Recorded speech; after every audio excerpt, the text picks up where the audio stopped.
If you think every U.S. president was some kind of political genius, you clearly haven't met these 10 masters of disaster. Trust me, one guy lasted just 31 days in office, long enough to set a record not for greatness, but for becoming the original walking meme. Now, don't worry. This isn't one of those boring history lectures with chalk dust, pop quizzes, and a professor droning on. No, this is History Roast Night, where we pull up the receipts on the worst presidential decisions and go, wait, what on earth was he thinking? And yeah, some of these screw-ups sound like slapstick comedy sketches, except the punchline was a whole country paying the price for decades. Quick heads up, I'm a certified history nerd with a bad habit of trolling presidents who basically shot themselves in the foot. But relax, every story you hear here is 100% backed by real history. I just sprinkle a little salt and pepper so you can laugh while you learn. Because hey, if you're not laughing at history, you're probably crying about it. Here's how it works. For each president, we'll break it down in 4 simple steps. Context, what America was dealing with at the time. The blunder, the decision that made him the king of fail. The fallout, how it wrecked politics, the economy, or everyday people.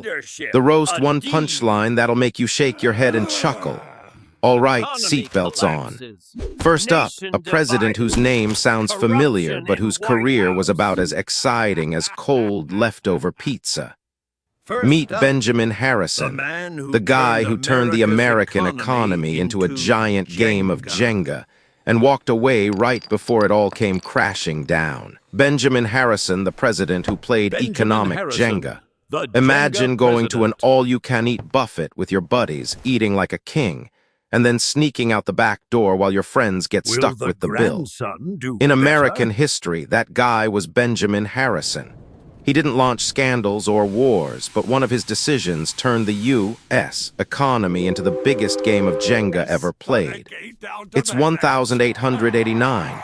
America is booming. Industry is taking off. Farmers are exporting wheat and corn overseas, and the federal government is sitting on a surplus so big it felt like a fat savings account. Harrison walks into office with high expectations. On top of that, he carried a famous last name. His grandfather was William Henry Harrison, the president who lasted only 31 days. People hoped Benjamin would redeem the family legacy. Spoiler alert, he did not. In 1890, Harrison signed the McKinley Tariff, raising import duties to nearly 50%. The idea, protect American businesses. The result, prices at home skyrocketed, foreign trade tanked, and farmers who relied on global markets got crushed. And Harrison didn't stop there. He burned through the federal surplus like a college kid blowing his first paycheck, funding subsidies, public works, and handing out money left and right. The surplus. Gone, what was left? A national tab longer than your CVS receipt. The bomb didn't explode during Harrison's term. But just months after he left office, the panic of 1893 hit. Banks collapsed, unemployment soared, farmers starved. The next president, Grover Cleveland, had to clean up the mess while Harrison was back home in Indiana writing books like nothing happened. Historians don't call Harrison evil, just economically clueless. Think of a guy pulling the wrong Jenga block and walking away while the tower crashes on someone else. That's Benjamin Harrison's legacy. Picture being a Kansas farmer in 1890. Your wheat barns are full, but nobody in Europe wants to buy because of tariff wars. Meanwhile, groceries cost more because imports are pricey. You've lost income and dinner. If Twitter had existed back then, the hashtag would have been #thanks Harrison every time food prices went up. Millard Fillmore, the president who turned Americans into slave catchers. Ever been forced to do something you absolutely hate? Like being told you can't leave work until you join the office karaoke contest. Now imagine the government forcing you to hunt people. That's Millard Fillmore's contribution to history. It's 1850. The country is split down the middle. The South's cotton economy runs on enslaved labor. The North is increasingly anti-slavery.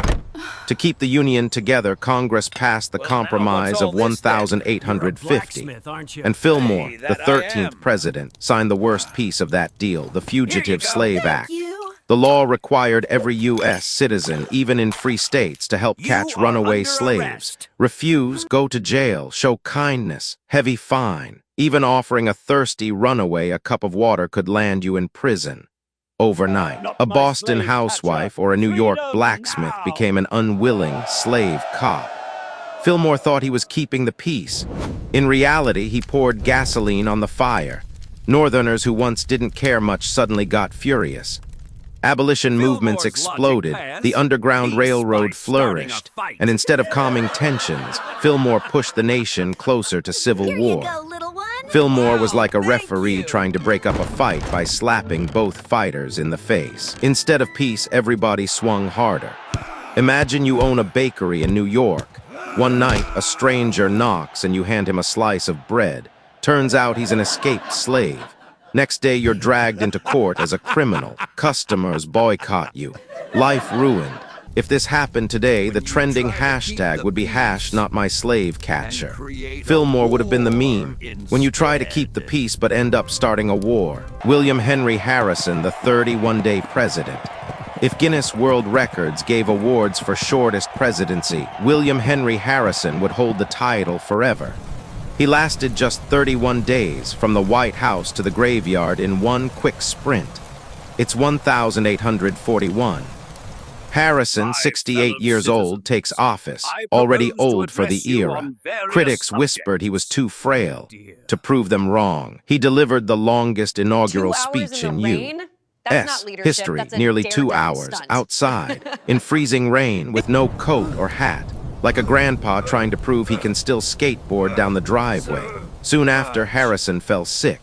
For decades, people blamed pneumonia from the cold. Modern research suggests it may have been typhoid from the White House's filthy water. Either way, 31 days later he was dead, without signing a single law. His death caused a constitutional crisis. Nobody was sure if the vice president should act as president or become president. John Tyler just said, "I'm president now," and everyone shrugged and went along. That precedent still stands today. Harrison proved the saying, "Talk less, live longer." He spent more time writing that speech than being president. If there were a Hall of Fame for blowing your one big shot, he'd be a first ballot inductee. Imagine landing your dream job. On your first day, you give a 2-hour presentation in the rain to prove your passion. Next day, you're hospitalized. You never return. Your coworkers remember you only as the guy who gave a speech instead of working. If Twitter had existed, the hashtag would be #31dayspresident. Franklin Pierce, the handsome president with bitter decisions. Franklin Pierce was the pretty boy president of the 19th century. Good-looking, charming speaker. Basically a 1800s heartthrob. People thought he'd make America shine. Too bad history doesn't grade on looks.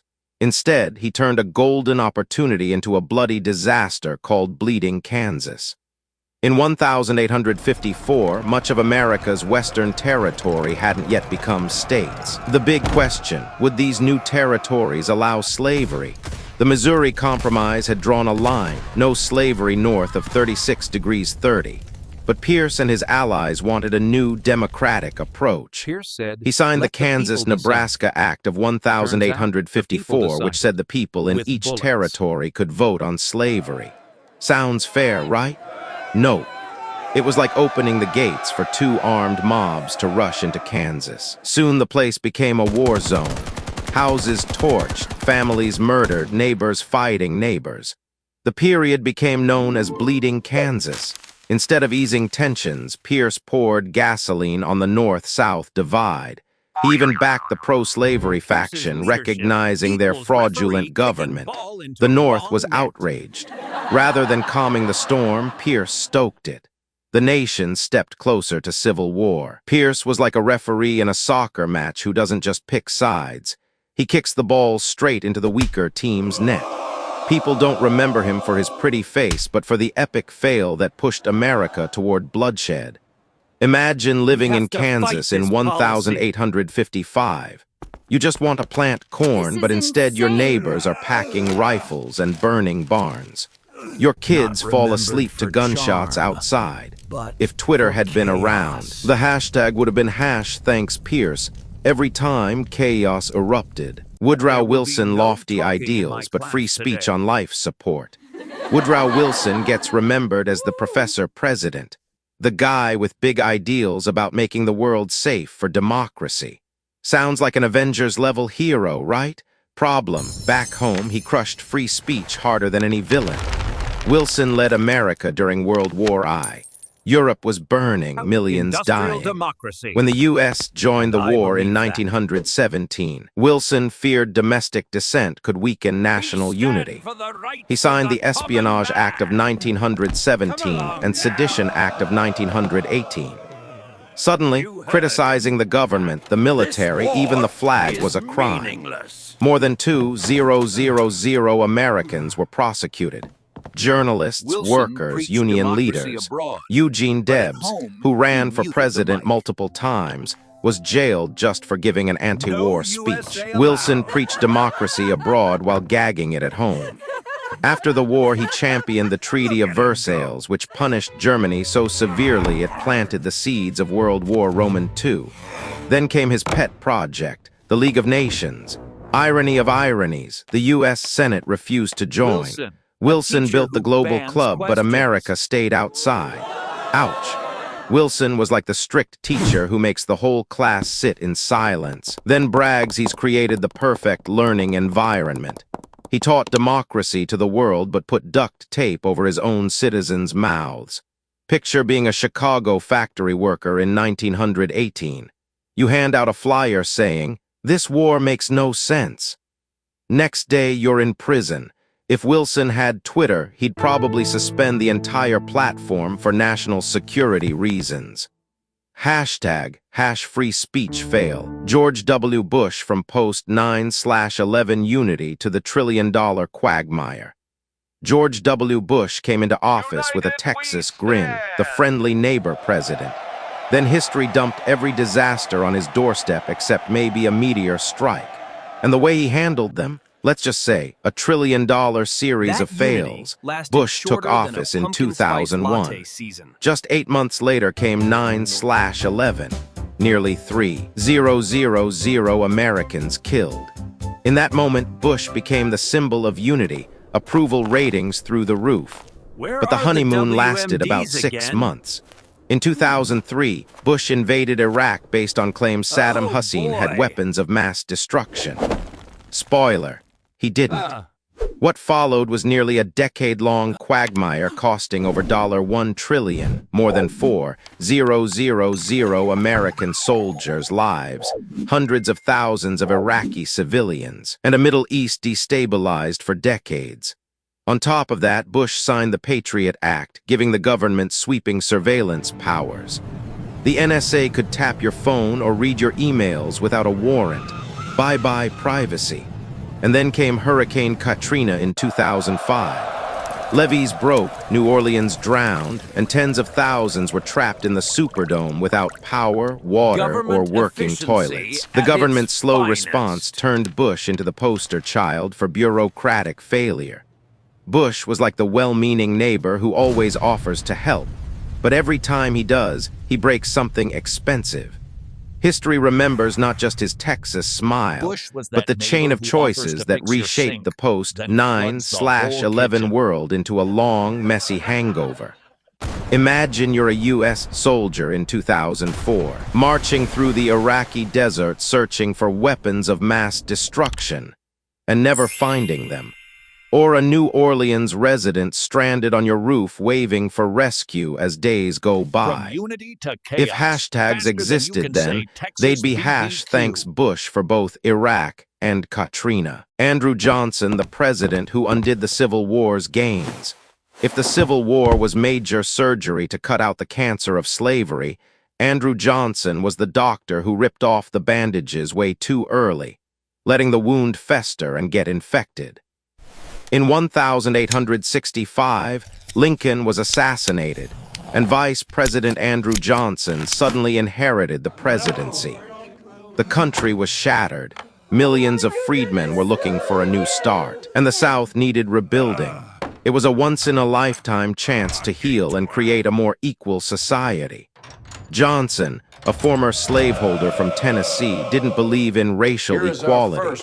He vetoed the Civil Rights Act of 1866, which was supposed to guarantee basic rights to black Americans. He then pardoned tens of thousands of ex-Confederates, letting them slide right back into power. The result: Southern states rebuilt white supremacist governments, passed black codes, and laid the foundation for the Jim Crow era and the rise of the Ku Klux Klan. Congress was furious and impeached Johnson, the first presidential impeachment in U.S. history. He escaped removal by just one vote, but his legacy was cemented, turning the Union's hard-won victory into a wasted opportunity. Johnson was like a janitor told to clean up after a party, except instead of sweeping, he dumped the trash back onto the floor. Nobody remembers him for building anything, only for tearing down Lincoln's legacy. Imagine being a freedman in 1866. You dream of owning land or sending your kids to school. Months later, local governments slam down new restrictions and strip away voting rights. You thought you escaped chains, but you just got locked into new shackles. Herbert Hoover, the chicken in every pot promise that went sour. Herbert Hoover once promised Americans a chicken in every pot and a car in every garage. What they actually got was hunger, unemployment, and tear gas courtesy of the U.S. Army. Hoover entered the White House in 1929 with a glowing resume. Self-made millionaire, humanitarian who fed starving Europeans after World War I. People expected prosperity. Instead, months into his term, the stock market crashed. The Great Depression began. Hoover believed the economy would self-correct, so he refused large-scale federal aid. He told charities and local governments to handle it while millions went jobless. By 1932, 15,000 World War I veterans, known as the Bonus Army, marched on Washington demanding early payment of promised bonuses. His response? He sent in the U.S. Army under General Douglas MacArthur, who used bayonets, tear gas, and fire to break up the camps. Veterans were beaten, tents burned.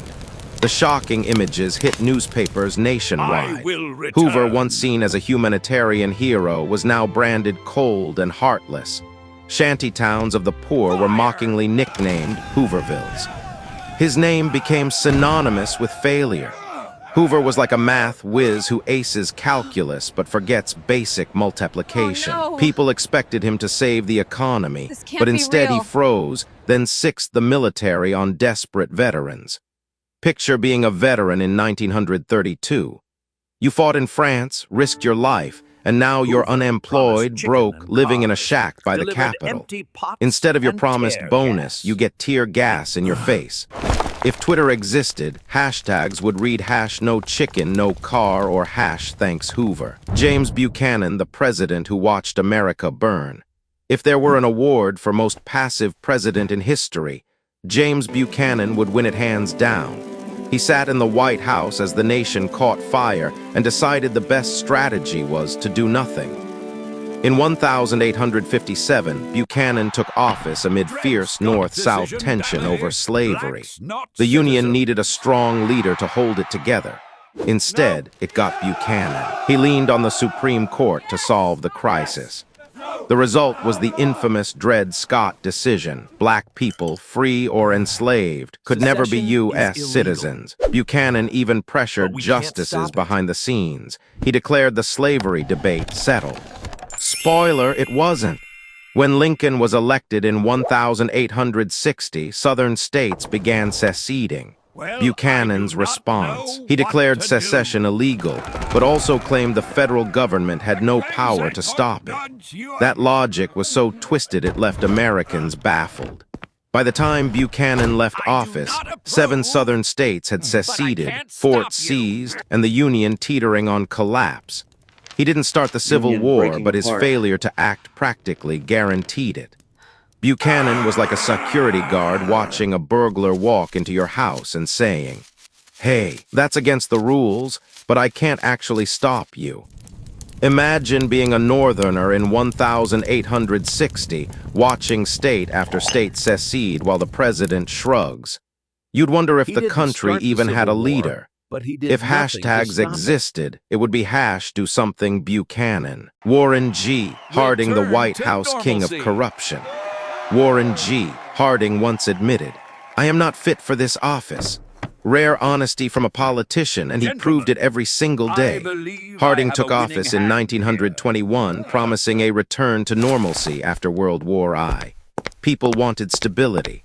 Instead, Harding filled his cabinet with poker buddies and drinking pals from Ohio, aka the Ohio Gang. His cronies looted the government like it was a Black Friday sale. The biggest scandal, Teapot Dome, where oil reserves were secretly leased to private companies for bribes. The Veterans Bureau chief embezzled millions meant for wounded soldiers. Even the Attorney General was accused of taking kickbacks. Meanwhile, Harding spent his days golfing, drinking illegally during Prohibition, and carrying on multiple affairs. As scandals broke, public trust tanked. Harding died of a heart attack in 1923 while the mess unraveled, leaving his successor to sweep up the wreckage. His presidency remains one of the most corrupt in U.S. history. Harding was like a store owner who lets his buddies run the register, only to find out they cleaned out the safe and robbed the place blind. He's remembered less for his policies, more for his drinking buddies' thefts. Imagine being a wounded veteran in 1922 waiting for benefits, only to discover the money was stolen by officials partying with your tax dollars. Enemies weren't his problem. On Twitter, His friends Harding were. would have trended under #Harding Party every time a new scandal dropped. At the end of the day, looking at these 10 presidential fails, one funny truth pops out. Not every disaster came from evil plots or corruption.